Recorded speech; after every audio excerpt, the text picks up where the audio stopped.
Yes, now, ladies and gentlemen, welcome back to the Thomas Rants YouTube channel. Let's talk Saturday night's main event. Refer back to my predictions, see how well I predicted, and see what I think of these results. So the first match out was Cody Rhodes, Jacob Fatu. Now, I did say this match wouldn't make a whole lot of sense if Cody was to just beat Jacob Fatu. And yes, it is a reach to have Cody lose to Jacob Fatu immediately after losing the WWE title, but I didn't think it was that bad of a reach. I thought there was a story behind it. I thought Cody Rhodes is looking past Jacob Fatu. He's looking at winning the Rumble and getting his WWE title back. He's going to underestimate Jacob Fatu. This sets up a way for them, for Jacob to beat him, and then this can start the push of Jacob Fatu. And I've actually debated some of my friends about it as well, because people are like, well, why the fuck would Cody Rhodes lose to Jacob Fatu? And well, turns out everyone was wrong, because we didn't even get a match.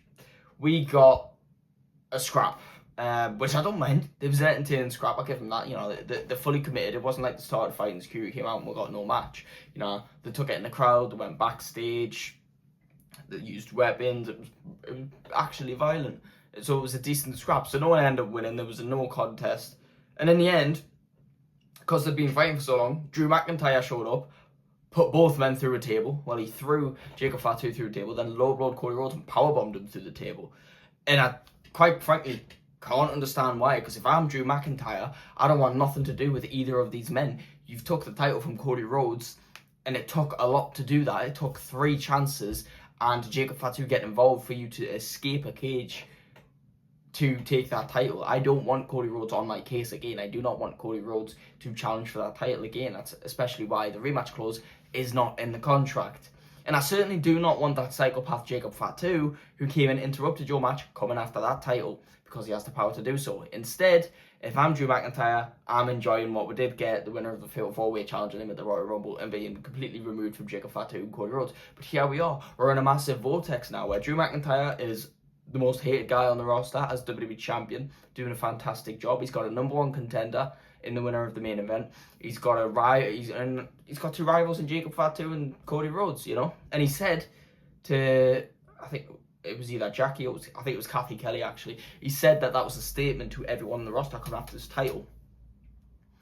And fair enough, it's a pretty decent statement. So this is my question, do I lose that prediction? I mean, I know I didn't get it right, because Jacob Fatu did not beat Cody Rhodes, but Jacob Fatu did not lose to Cody Rhodes. Do I lose in the predictions? I guess I have to. So, in predictions, I'm 0-1, and that really, really pisses me off. But it did actually help the show out a bit, because my tropes for Saturday night's main event was that there's too many adverts. It's too short a show to have too many adverts in 4 matches. It ends up leaving the matches, like, dead quick and rushed, and it's awful, right? And they did not fix the advert problem. If anything, they did more adverts, right? Bearing in mind, Saturday night's main event has a commercial break like every 5 to 10 minutes on a 2-hour show. When you're watching this shit on YouTube, there is an advert every 2 seconds. It is beyond ridiculous. So you have YouTube ads, you have commercial breaks, and then you have between matches, you have them advertising their merch, their upcoming events, their previous shows. It's a never-ending advertisement, and to be honest, it makes me want to switch the product off, because you're taking the piss. I tuned in to watch AJ Styles have a banger with Shinsuke, to watch Rhea Ripley and Io Sky defend the women's tag team titles that have recently been revitalized. I'm tuning in to find out if Jacob Fatu can beat Cody Rhodes and who's going to be the #1 contender to the WWE Championship. I didn't tune in to watch all the fancy fucking sponsors. You've already decked out the ring mat and sponsors, decked out the ring apron, decked out the barricades.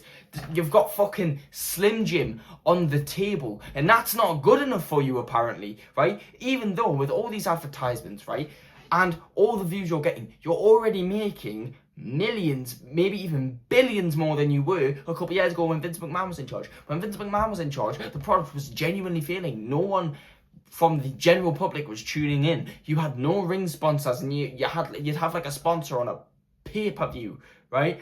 And it was only on WWE Network, which was a lower subscription price, which isn't on these fucking, what do you even call them, demand websites like Netflix and streaming services like Netflix and Peacock and ESPN, where the general public can see it right in front of them and just click, what's this? I'm going to decide to watch it. You didn't have all that, let alone the $5 billion you got given off of Netflix for a 10-year deal. You didn't have all of that when Vince was in charge, and you have it all. More merch getting sold, and all the celebrity involvement. And yet you still choose to put on a bullshit show where you rush matches, shove adverts in our face, and then allow YouTube to deck out the adverts. I guarantee you have made more money off of Saturday Night's Main Event, which is 2 hours streamed on YouTube, than you have on any PLE streamed on Netflix. Which is mental, given that Netflix is a premium service that paid you a bunch of fucking money to have your product on their show, or have your show on their product, whatever. And it's built up with all the massive matches, and people have to pay behind a prescription wall, or subscription wall, whatever, to watch, but yet the website that's free.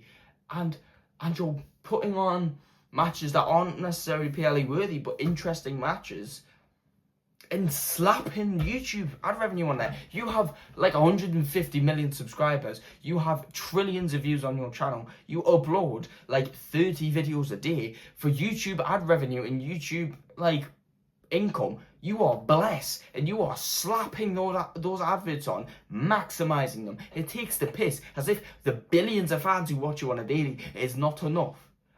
It really it grinds my gears, and it blows my mind how there's that much need for adverts, as if it's all about money, as if it's not about the enjoyment anymore. Like, I don't understand. You don't need to maximize every monetary opportunity. It blows my mind. Of course, take full advantage of sponsors and ads and collaborations, but like, there's a point where it's taking the piss, when it takes away the watch value of the show. That's a joke. That is genuinely a joke. The way you're slapping those adverts on, it is like you are losing money on the daily, and these adverts pay you £5. It blows my mind. But here we are anyway. So, we got the second match out. Rhea Ripley and Io Sky defending the Women's Tag Team Championships against the Judgment Day. Obviously, I picked Rhea Ripley and Io Sky to win. They've just won those titles literally 3 weeks ago. There's no way a big team like that isn't holding on to those titles for at least till WrestleMania. And to be honest, I was almost wrong. I almost thought the Judgment Day were going to take those titles. It was a good match. Obviously, 4 amazing talents in WWE. There was a bit of a botched ending. Quite a bit of a botched ending. But, well, it looked like it was going to be a botched ending. But it turned out to be okay. And then, turns out that wasn't actually the ending anyway. And Raquel Rodriguez got involved. Dropped Rhea Ripley on the referee. Stephanie Vaquer came back to attack Raquel Rodriguez. That's not done. And the match went on for another 5-10 minutes. And Rhea and Io end up getting the win in the end. And it was a pretty decent match. I would rewatch that match. And I genuinely think Cody Rhodes and Jacob Fatu, I don't know what magic they pulled, because the adverts were ridiculous this time. And Jacob Fatu and Cody Rhodes didn't exactly have like a quick fight, but like, we seemed to get a decent amount of time for every match. And it might just be me, but it felt like the main event was the shortest one. But here we go. So Rhea and Io put on a decent performance and retained the titles. 1-1 in predictions for me. Still technically was never wrong, but it is what it is. The next match was AJ Styles versus Shinsuke Nakamura. I predicted AJ to win. I mean, Shinsuke's not really got the heat or the momentum to beat AJ Styles right now. And I think WWE want us to believe this is like AJ's last win before Gunther retires him. I'm calling bullshit. And regardless, there did not need to be a story for this match. There did not need to be a build-up. You tell us, look, we're putting on Saturday Night's Main Event. How about we have AJ Styles, Shinsuke Nakamura? Because to be honest, it was a dream feud when it happened. Decent match quality, disappointing results. And over the last few years, AJ's maybe not been treated as good as he should have, but he's still got some good shit out of WWE over the years. Shinsuke, they've completely fumbled. And this match was literally like we went back to 2017 and we had prime AJ and prime Shinsuke. Because Shinsuke came out in the red that he wore back in the day. Now he mixes it up with a bit of black and all that. And, you know, this was like the gear Shinsuke wore when he started debuting.